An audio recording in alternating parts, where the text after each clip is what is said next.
আল্লাহর কসম করে বলি, যে সমস্ত নারীরা স্বামীকে অভিশাপ দেয়, ও মরে গেলেই বাঁচতাম, ওরে ছেড়ে দিলেই বাঁচতাম, ওর পালে এসে শান্তি হলো না, আমার কপালে সুখ হলো না, বড়া পড়া মরে না কেন, বড়া পড়ার সংসারে এসে সুখ হলো না, এই হারামজাদার সংসারে এসে সুখ হলো না, আল্লাহর কসম করে বলি, যে সমস্ত নারীরা স্বামীকে অভিশাপ দিবে, ইয়াউমুল কিয়ামতের ময়দানে বিনা হিসাবে তারা জাহান্নামে প্রবেশ করবে। জোরে বলেন আল্লাহু আকবার।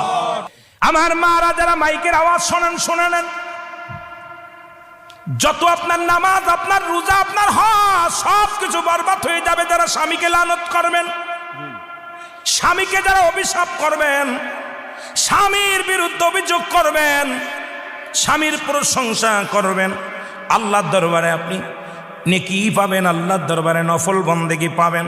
সারা রাত পরে আপনি ইবাদত করেছেন, আর একবার বলেন, আপনার মার কাছে বলেন।